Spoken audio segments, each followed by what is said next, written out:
Hello दोस्तों। So with the help of this power pack power notes हम बात कर रहे हैं body fluids yes and circulation 100 pages complete syllabus class 11 12 आपका कंप्लीट हो जाए। मल्टीपल रिवीजन मैं बार बार बता रहा हूँ। रिवीजन काफी इंपॉर्टेंट है यार। जब मैं जब फर्स्ट अटेम्प्ट में मेरा सिलेक्शन नहीं हुआ था तब मैं एक सीनियर के पास गया था बात करने के लिए। उन्होंने कहा कि अगर आप बेटा तुम क्रैक करना चाहते हो एग्जाम तो तीन चीजें तुम्हें करनी पड़ेगी। वो है revision revision and revision. So revision is must, क्योंकि रिवीजन अगर नहीं होते पाती है तो फिर जो भी आपने मेहनत की जो भी आपने पढ़ा है वो सब कुछ वेस्ट हो जाता है। Power are best for revision.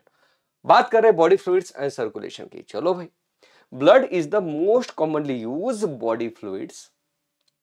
देखो ब्लड क्या करता है ना, ये एज ए मीडियम काम कर रहा है। किस लिए? जो आप खाना खा रहे हो उसको पूरे बॉडी तक पहुंचाने के लिए, जो आपने ऑक्सीजन लिया है उसको पूरे बॉडी तक पहुंचाने के लिए, जो CO2 बना उसको पूरे बॉडी तक पहुंचाएंगे। इन सब चीजों के लिए भाई ब्लड काम करता है। Blood is the most commonly used body fluid by most of the higher organism for transport of nutrients and gases.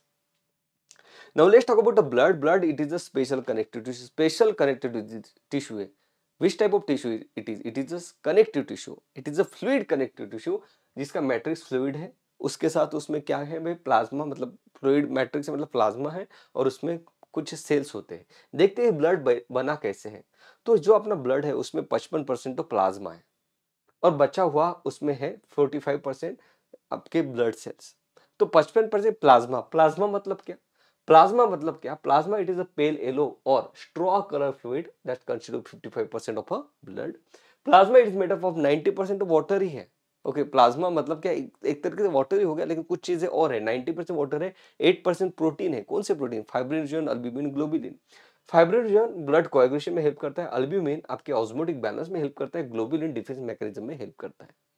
उसके साथ उसमें होते हैं कुछ ions, minerals, sodium, calcium, magnesium, bicarbonate, ये सब चीजें होती है। Glucose, amino acid, lipids, clotting factors, ये आपके प्लाज्मा में आपको दिखाई देते हैं। अब इस प्लाज्मा में से अगर आपने क्लॉटिंग फैक्टर निकाल दिए, राइट, इसमें हमने देखा कौन से क्लॉटिंग फैक्टर होते हैं, उसको ज्यादा डिटेल में जाने की जरूरत नहीं होती है हमें। क्लॉटिंग फैक्टर्स मतलब कि जब आपको लग जाता है तो उस ब्लड को रोकने के लिए कुछ फैक्टर्स होते हैं, कॉल्ड एज क्लॉटिंग फैक्टर्स। वो प्लाज्मा में प्रेजेंट होते हैं। मान लो प्लाज्मा से अपने क्लोटिंग फैक्टर निकाल दिए, जो आपके पास बचा it is called as a serum. सही है, very very important point. Now let's talk about the form element. 45% of blood, इसमें कौन से ब्लड सेल्स होते हैं? आरबीसीज होते हैं। कितनी क्वांटिटी होती है? 5 मिलियन आरबीसी अराउंड। कहाँ पे फॉर्म होते हैं? Red marrow, red bone marrow में, और अर्ली स्टेज में लिवर में भी रेड ब्लड सेल फॉर्म होते हैं। रेड ब्लड सेल के पास न्यूक्लियस नहीं रहता, उसमें हीमोग्लोबिन होता है। न्यूक्लियस इसलिए नहीं है ताकि ज्यादा हीमोग्लोबिन उसमें आप रख सको, और हीमोग्लोबिन ज्यादा रहेगा तो अच्छे से ऑक्सीजन भी कैरी कर पाएगा, इसलिए इन्यूक्लिएटेड होती है आरबीसी। कितना हीमोग्लोबिन होता है? 12 to 16 gram of haemoglobin every 100 ml of blood. Life span 120 days. ज्यादा लाइफ स्पैन नहीं है क्योंकि न्यूक्लियस नहीं है। न्यूक्लियस नहीं है तो भाई प्रोटीन्स, मतलब प्रोटीन्स तो बनेंगे, जो एक एट द स्टार्ट में जितने आपके पास आरएनए है वो प्रोटीन बनेगा, लेकिन बार बार अगर आपको फिर से नया आरएनए चाहिए तो बनेगा नहीं, क्योंकि डीएनए नहीं है, लाइफ स्पैन कम हो जाता है। आरबीसी 120 दिन के, 120 दिन ही उनकी लाइफ है। 120 दिन के बाद क्या होता है? स्प्लीन में उनको डिस्ट्रॉय कर दिया जाता है और इसका प्रोडक्ट बनता है बिलिरुबिन, जो आगे चल के बहुत ज्यादा बॉडी में बढ़ गया तो जॉन्डिस होता है। डाइजेशन में हमने पढ़ा। और क्या होता है? डब्ल्यूबीसी होते हैं। डब्ल्यूबीसी व्हाइट ब्लड सेल, ये कलरलेस होते हैं। एरिथ्रोसाइट, एरिथ्रोस मतलब रेड, ये होते हैं आरबीसी, क्योंकि उनके में हीमोग्लोबिन की वजह से रेड कलर रहता है। डब्ल्यूबीसी तो कलरलेस है। It is colourless due to lack of haemoglobin.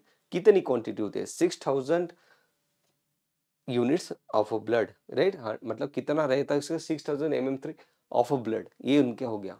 इसका कितना था आरबीसी का? 5 मिलियन। बहुत ज्यादा आरबीसी लगती है आरबीसी को करके। इसका है 6000 बस।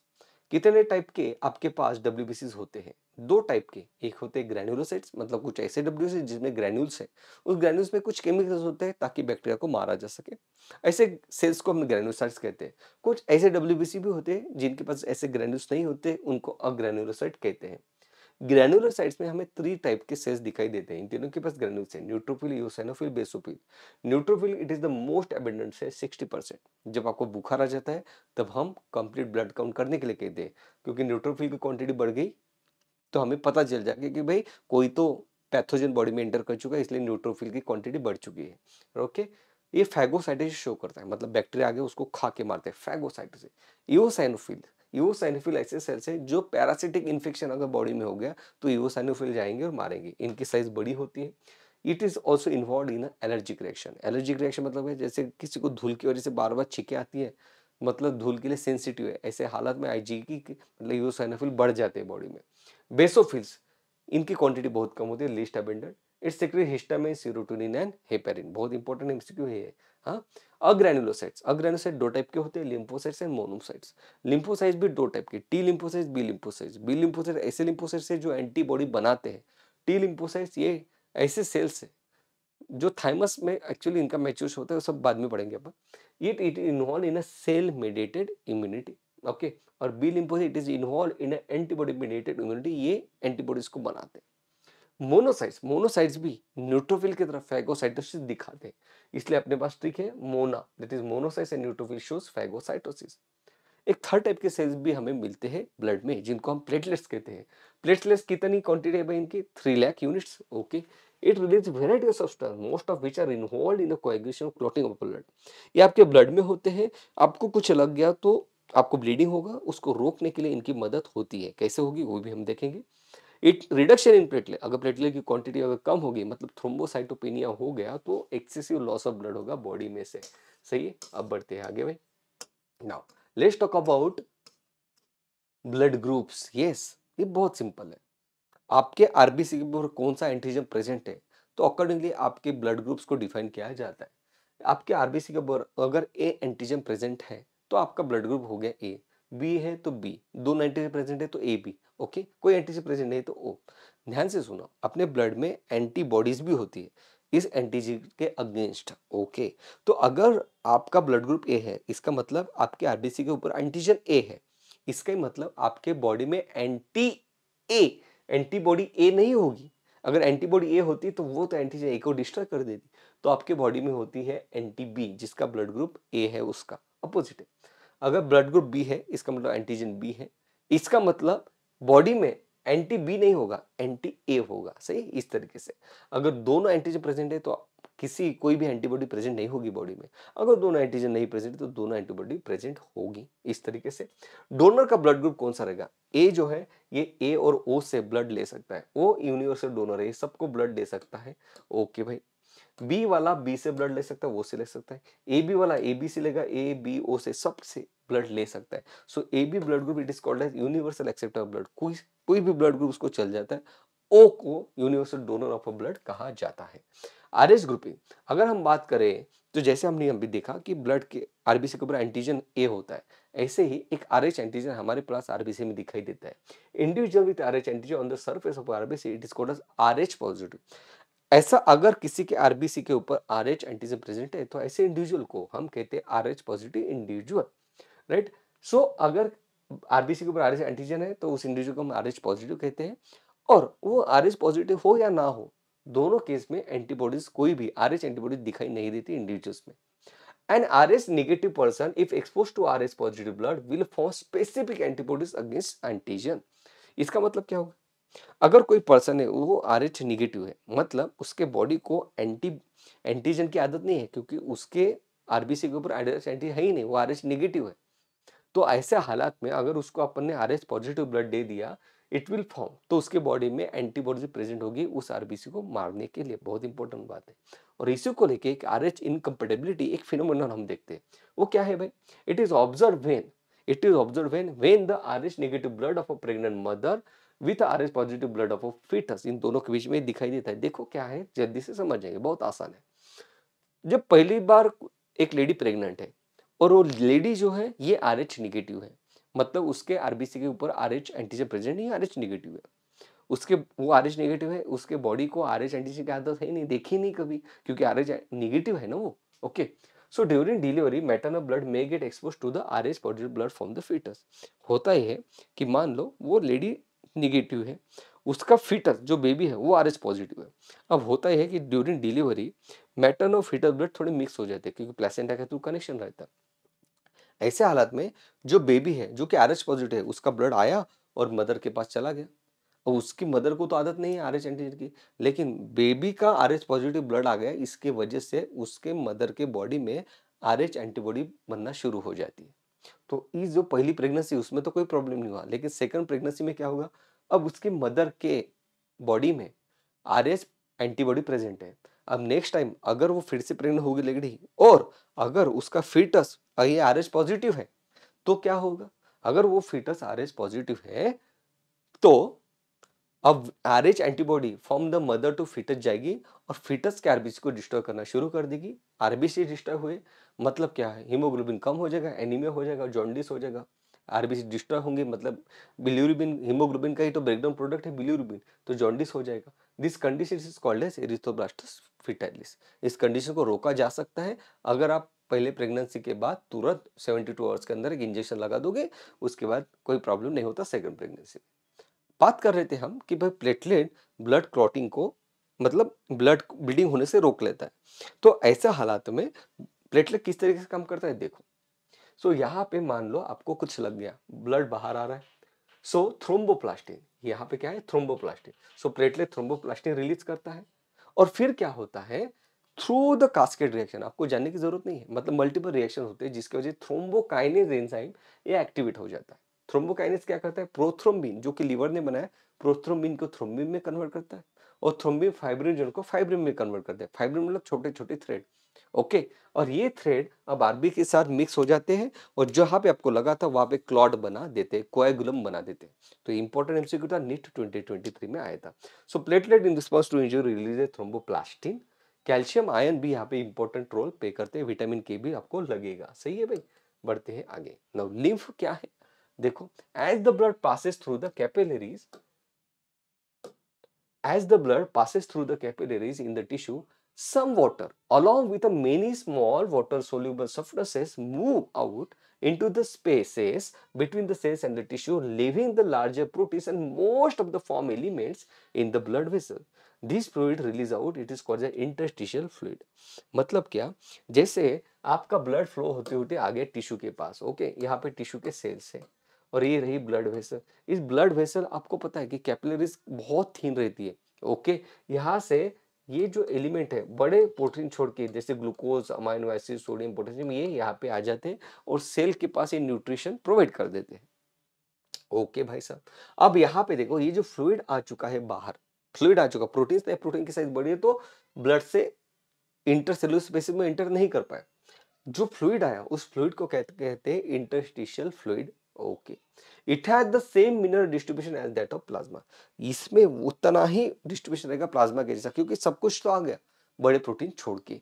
क्यों आ गया? ताकि न्यूट्रिशन दिया जा सके सेल्स को। Exchange of nutrients gases between the blood and the cells always occur through this fluid, इसके थ्रू ही होता है। एंड एलोबरेट, अब जो ये आ गया अभी फिर से यहाँ तो उतना ही जाएगा, तो इसको ड्रेन करने के लिए एक स्पेशल सिस्टम्स होते हैं called as lymphatics. An elaborate network of vessels called as lymphatic systems, called as lymphatic system, collects this fluid and drains it back to the major veins. The fluid present in the lymphatic system, it is called as the lymph. तो lymph और interstitial fluid बहुत similar match कर जाता है। और lymph में अब lymphatic system में lymph चला गया, lymphatic system के जो वेसल्स होती है, lymphatic वेसल्स होते हैं, वहां पे जगह जगह पे lymph nodes होते हैं और lymph nodes में क्या फॉर्म होते हैं? lymphocytes. तो देखो, lymph is a colorless fluid containing specialized lymphocytes which are responsible for the immune response of the body. जो आपने फैट ऑब्जर्व किया था डाइजेशन में, वो भी लिम्फेटिक वेसल में ही तो आपने ड्रॉप किया था। ये यहाँ पे एक एडिशनल इंफॉर्मेशन एनसीईआरटी हमें देती है। तो वो तो था बॉडी फ्लूइड्स का बारे में। नेक्स्ट पार्ट है चैप्टर का सर्कुलेशन। तो एक होती है ओपन सर्कुलेटरी सिस्टम, एक होती है क्लोज सर्कुलेटरी सिस्टम। अपने पास क्लोज है, ओपन क्या होती है? ओपन मतलब क्या? Blood is pump by the heart passes through the larger vessels into open spaces called as sinuses. मतलब यहाँ पे हार्ट है और ये क्या करता है? हार्ट ऐसे ओपन स्पेस में, यहाँ पे सेल्स लगे हुए हैं ना, इन ओपन स्पेस में सेल के ऊपर ये ब्लड छोड़ दिया जाता है। फिर धीरे धीरे धीरे ये जो ब्लड है ये आराम से हार्ट में चला जाता है फिर से। This is called open circulatory system. ये हमें दिखाई देता है आर्थ्रोपॉड्स में और मोलस्का में। Okay, open. अब हमारे पास जो है वो है close circulatory system. Close circulatory system में क्या होता है भाई? देखो, क्लोज सर्कुलेटरी सिस्टम में ये होता है कि यहाँ पे जो ब्लड आया ना उसको ऐसे कैपिलरीज में ऐसे ऐसे ऐसे दिया जाता है और कैपिलरीज के बाद ऐसे वेन्यूज रहती है और ब्लड कलेक्ट करके फिर से हार्ट के पास लेके जाती है। तो ओपन नहीं, ब्लड को ऐसे फेक नहीं दिया किसी ऑर्गन के ऊपर। Okay, so this is the close circulatory system जो एनरिस ऑफ कॉर्डिस में हमें दिखाई देती है। ओके भाई साहब, अब बात करते हैं, let's talk about the structural differences in heart. हाँ, नाउ अब ये जो फिश होती है फिश के पास होता है it is a to chambered heart, okay, atria और वेंट्रिकल, ओके, वन एट्रिया और वन वेंट्रिकल, इसे कहते हैं हम सिंगल सर्कुलेशन। जो एम्फीबियस रेप्टाइल्स होते हैं इनके पास दो एट्रिया और एक वेंट्रिकल, मतलब एट्रिया से ब्लड आएगा और ऑक्सीडेटेड डीऑक्सीडेटेड ब्लड मिक्स हो जाता है। ये हमें दिखाई देता है एम्फीबियन रेप्टाइल में, क्रोकोडाइल छोड़ के, जहाँ पे थ्री चेम्बर्ड हार्ट होता है, 1 2 3 चेम्बर्ड हार्ट, इसे कहते हैं इनकम्प्लीट डबल सर्कुलेशन। और एक होता है four chambered heart, four chambered heart, दो एट्रिया दो वेंट्रिकल। यहाँ पे अब हम देखेंगे जैसे पढ़ेंगे तो राइट वेंट्रिकल से ब्लड जाता है लंग्स में, लंग से आ जाता है लेफ्ट एट्रियम में, तो इसे कहते हैं पर्मनरी सर्कुलेशन। उसके बाद लेफ्ट वेंट्रिकल से ब्लड जाते हैं पूरे बॉडी में, बॉडी से फिर से वापस घूम के आता है राइट एट्रियम में, इसे कहते हैं सिस्टमिक सर्कुलेशन। मतलब पल्मोनरी सर्कुलेशन, सिस्टमिक सर्कुलेशन, दो सर्कुलेशन हो गए, तो this is called as double circulation. किस में दिखाई देता है? बर्ड्स और मैमल्स में ये दिखाई देता है। बहुत इंपॉर्टेंट बात होगी। चलो अब अपन आगे बढ़ते हैं। Now human circulation system, heart के बारे में बात करते हैं। हार्ट एक मसल, मतलब हार्ट क्या है भाई? मसल ही है। So heart it is a muscle है, तो मसल मतलब मेसोडर्मली डिराइव्ड ऑर्गन। हार्ट के ऊपर कवरिंग होता है called as a pericardium. Pericardium के पास पेरिकार्डियम फ्लूइड भी होता है। लंग के पास प्लूरा था, प्लूरा के पास प्लूरल फ्लूइड भी था। सही है, okay. Now the opening between the right atrium and right ventricle it is guarded by the tricuspid wall. अब यहाँ पे अपन सिंपल से एक डायग्राम निकाल लेते हैं, ऐसे है ना। ये रहा राइट एट्रियम, ये रहा left atrium, right atrium left atrium, right atrium left atrium, simple. Right ventricle रहा और ये रहा राइट वेंट्रिकल और ये रहा left ventricle. Now right atrium और राइट वेंट्रिकल के बीच में एक होता है ट्राइकस्पिड वॉल, जो यहां से ब्लड यहाँ पे पंप किया तो वापस नहीं जाने देता। The opening between the left atrium left ventricle, यहाँ पे होता है mitral valve, okay. Tricuspid wall के बाद तीन कप्स रहते हैं कॉल्ड है ट्राइकस्पिड वॉल। उसके बाद राइट वेंट्रिकल से यहाँ पे पल्मोनरी आर्टरी बाहर निकलती है और यहाँ पे एओर्टिक वॉल बाहर, एवोर्टा बाहर निकलता है। इनके पास भी पल्मोनरी आर्टरी के पास पल्मोनरी वॉल होगा, एवोर्टा के पास एओर्टिक वॉल होगा। इन दोनों वॉल को कॉमनली सेमिनल वॉल्स कहा जाता है। The opening between the right between the right and the left ventricle, right and the ventricle into the pulmonary artery and the aorta respectively are provided with the seminal wall. The wall of the ventricle are much thicker than that of atria. यहाँ पे ventricle बहुत काम कर रहा है तो उसकी wall thick होती है, एट्रिया की वॉल थिन होती है, एट्रिया की वॉल थिन होती है। Now let's talk about the cardiac conduction system. तो ये जो अपना हार्ट होता है, ये देखो इसके पास यहाँ पे राइट एट्रियम के अपर कॉर्नर पे, present in the right upper corner of right atrium, एक स्पेशल टिश्यू होता है कॉल्ड एज एसे नोड, जिसके पास बहुत डीपोलराइजिंग कैपेसिटी अच्छी खासी होती है, जिसकी वजह से वहां पे इंपल्स क्रिएट होता है और हार्ट को पंप किया जाता है। एक होता है लेफ्ट, एक होता है atrioventricular node called as AV node. AV node lower left corner of atrium के पास होता है, यहाँ पे होता है, ओके। उसे कहते हैं एवी नोड, ओके। ये क्या करते हैं भाई? इंपल्स प्रोड्यूस हो रहा है हार्ट में, तो एसे नोड में प्रोड्यूस हो रहा है, एवी नोड तक आया, एवी नोड्स के बाद फिर बाद में आगे आगे बंडल ऑफ और परकिंजी फाइबर्स के थ्रू वो आगे चला जाता है और ये इंपल्स जो जनरेट हो रहा है इसकी वजह से हार्ट कॉन्ट्रैक्ट कर जाता है। Now let's talk about heart nodes. Heart nodes that is SA node, AV node की बात हो रही है। These are made up of specialised cardiac muscles से। ध्यान से सुनो, ये नर्वस टिश्यू नहीं है, हाँ, ये स्पेशलाइज्ड मस्कुलर टिश्यू है। This is not a nervous tissue, क्योंकि बच्चों को लगता है इंपल्स कंडक्ट हो रहा है मतलब भाई नर्वस ही नहीं, वो मस्कुलर टिश्यू है। ऑटो एक्साइटेबल है, अपने इंपल्स खुद जनरेट करता है। ऐसा नहीं कि न्यूरॉन्स के थ्रू इंपल्स आया बाद में ये अपना हार्ट कांटेक्ट हो रहा है, ऐसा नहीं है। ऑटो एक्साइटेबल है, ऑटो एक्साइटेबल है इसलिए हार्ट को आप बॉडी से बाहर निकालोगे तब भी वो कांटेक्ट करेगा, okay. AC node generates an action potential of 70 to 75 per minute. It is called as the pacemaker. It is responsible for initiating and maintaining the rhythmic contractile activity of a heart. बहुत important बात है। अब बढ़ते हैं आगे ना। Let's talk about the cardiac cycle. Cardiac cycle की शुरुआत में हम ऐसे देख रहे हैं, वहां से शुरुआत करते हैं जहां पे दोनों एट्रिया, दोनों वेंट्रिकल एकदम रिलैक्स है, एकदम रिलैक्स है, called as the joint diastole. To begin with all the four chambers of heart are in relax state, they are in a joint diastole. Now अब क्या होता है कि अपनी जो डायग्राम थी वही फिर से निकालते हैं, okay. Right atrium left atrium, right ventricle left ventricle. Now as the tricuspid valve and bicuspid valve, अब क्या होता है ना बेटा, एक्चुअली क्या होता है, यहाँ पे वेना क्या हुआ है, ये और सबको चारों चेंबर रिलैक्स है, यहाँ से ब्लड यहाँ पे आ गया, ब्लड आना शुरू हो जाता है, आना शुरू हो जाता है, ब्लड खुद ही यहाँ पे जो ट्राइकस्पिड वॉल है और इधर का जो ब्लड है यहाँ पे खुद ही माइट्रो वॉल जो है वो वॉल को पुश ओपन कर देते, ऐसे एनसीटी कहती है। As the tricuspid valves are open, blood from the pulmonary vein and vena cava flows into the left and right ventricle, तो यहाँ पे ब्लड यहाँ पे फ्लो कर जाता है। वैसी फीलिंग हो रही है, सब कुछ रिलैक्स है, आराम से ब्लड यहाँ पे आया, उसने वॉल को धक्का दिया, वॉल ओपन हुआ, आराम से आ गया। नाउ अब यहाँ पे एसए नोड कॉन्ट्रैक्शन जनरेट कर देता है, इम्पल्स जनरेट कर देता है, तो एट्रियम कॉन्ट्रैक्ट हो जाता है। तो 70% ब्लड तो आराम से पहले आ गया जॉइंट डायस्टोल में, अब बचा हुआ 30% blood because of the AC node का इंपल्स जनरेट होने की वजह से एट्रियम जो कॉन्ट्रैक्ट हुआ उस कॉन्ट्रैक्ट की वजह से 30% ब्लड ये वेंट्रिकल में आ जाता है ना। अब बात करते हैं आगे ना, देखो अब क्या होता है, आगे क्या हो रहा है। नाउ वेंट्रिकुलर कॉन्ट्रैक्शन, अब यहाँ पे ब्लड आ चुका है वेंट्रिकल्स में। Now ventricular contraction causes the closure of a tricuspid and bicuspid.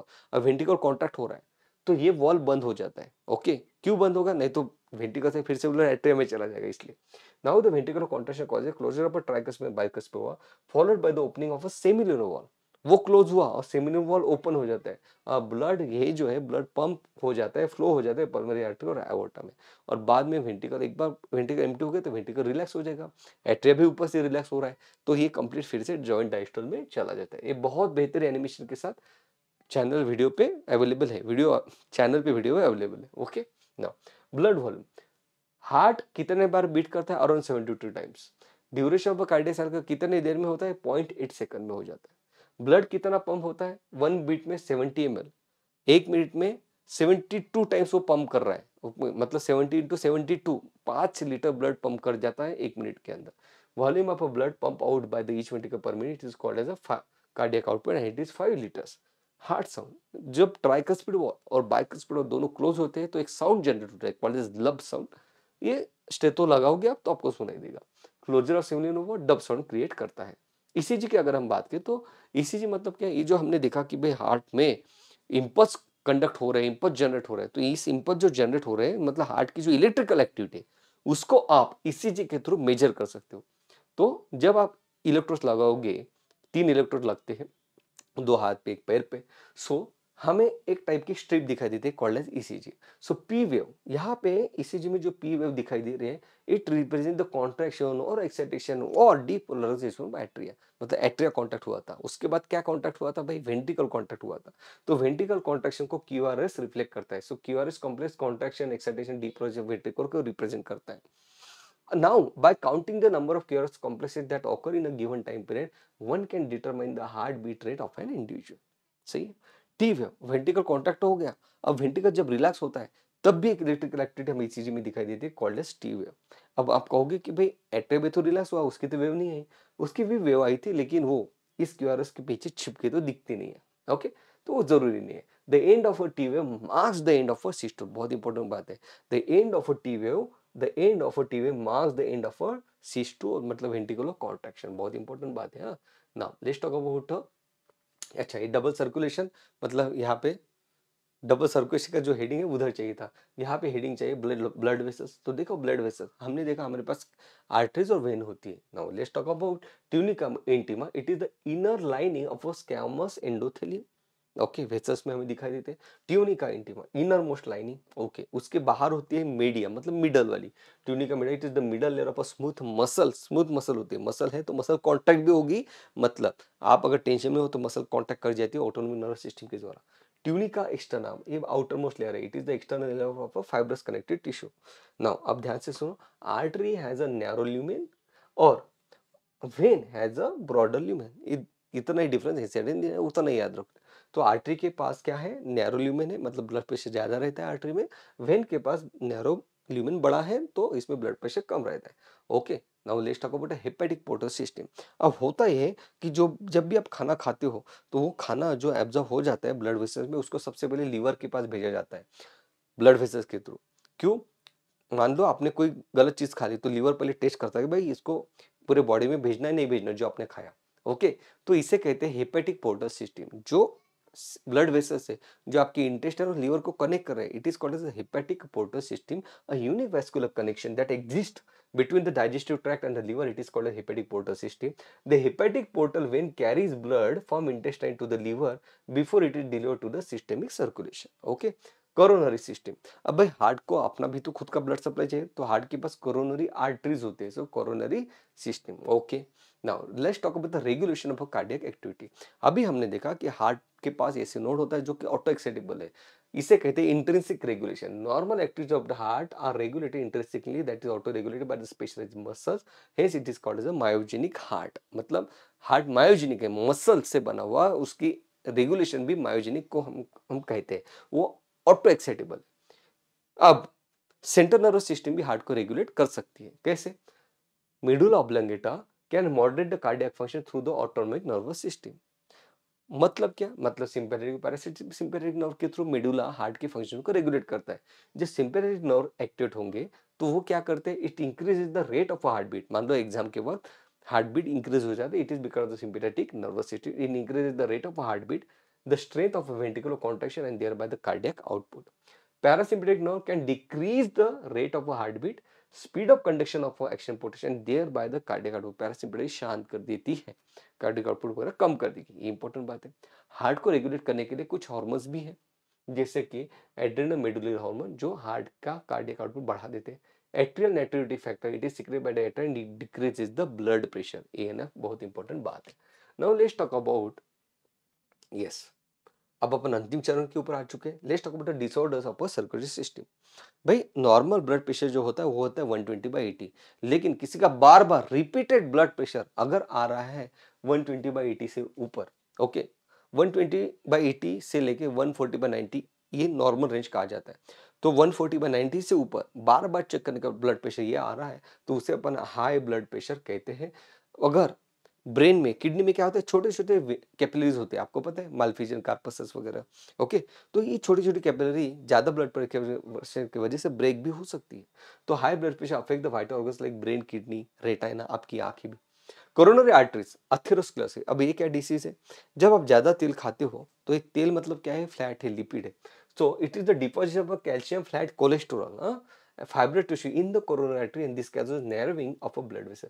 तो आपकी जो ब्लड वेसल है, कोरोनरी आर्टरीज हार्ट की, ये बहुत डेलिकेट रहती है। अगर आप बहुत ज्यादा फैट खा रहे हो तो ये जो फैट है, दैट इज कोलेस्ट्रॉल, ऐसे डिपॉजिट हो जाते हैं कोरोनरी आर्टरीज में, मतलब हार्ट का ब्लड सप्लाई ब्लॉक कर रहे हो आप। It is called as a coronary artery disease, atherosclerosis. Angina, angina में क्या होता है? अब देखो, ये ब्लड आगे आगे नहीं जा रहा है तो क्या होगा? ब्लड नहीं जा रहा मतलब ऑक्सीजन नहीं मिल रहा मसल को, तो मसल में पेन होगा। So this is called as the angina. Angina means a chest pain, more common among a middle aged elderly, appears when no enough oxygen is reaching to the heart muscle. जो लोग smoke करते हैं उनको ये तकलीफ होती है क्योंकि ये ल्यूमेन और ज्यादा नैरो हो जाता है। Now let's talk about the heart failure. What is heart failure? It is the ineffective or decreased pumping of heart. It is also called as the congestive heart failure because it decreases the pump, because the decreased pumping leads to the congestion in lung. अब देखो actually क्या हो रहा है कि ventricle blood को pump करता है, लेफ्ट वेंट्रिकल ब्लड को पंप करता है, ब्लड को आगे भेज देता है। मान लो लेफ्ट वेंट्रिकल ब्लड अच्छे से नहीं पंप कर रहा है, ओके, राइट वेंट्रिकल तो उधर से कंटिन्यूअसली ब्लड भेज ही रहा है लंग में, ओके, लेफ्ट वेंट्रिकल इधर से बाहर नहीं भेज रहा तो ब्लड लंग में एक्यूमुलेट होने लगता है, मतलब ब्लड लंग का कंजेशन होगा, ट्रैफिक जाम होगा, ब्लड बहुत ज्यादा एक्यूमुलेट हो जाएगा। This is called as a congestion in lung and this is called as a congestive heart failure. ना, heart failure is not the same as a cardiac arrest. लोगों में थोड़ा confusion रहता है, इसलिए यहाँ पे क्लियर कट दे दिया गया है। Heart failure is not the same as a cardiac arrest. Cardiac arrest मतलब क्या? कार्डियक अरेस्ट मतलब क्या? हार्ट के जो इलेक्ट्रिकल एक्टिविटी है सडनली रुक गई, मान लो एसी नोड डैमेज हो गया, उसको ब्लड सप्लाई नहीं मिला तो इमीडिएटली डेथ हो जाएगी, कॉल्ड एज कार्डियक अरेस्ट। और एक होता है हार्ट अटैक। हार्ट अटैक मतलब क्या? जैसे ब्लड आगे आगे नहीं जा रहा, धीरे धीरे धीरे ऑक्सीजन कम होते जा रहा है, कम होते जा रहा है, कम होते जा रहा है, अल्टीमेटली वो स्टेज है जहां पे वो इंसान क्या करते हैं, हार्ट को पकड़ के नीचे गिर जाता है। So what is heart attack? Heart muscle is suddenly damage by an inadequate blood supply, सही है।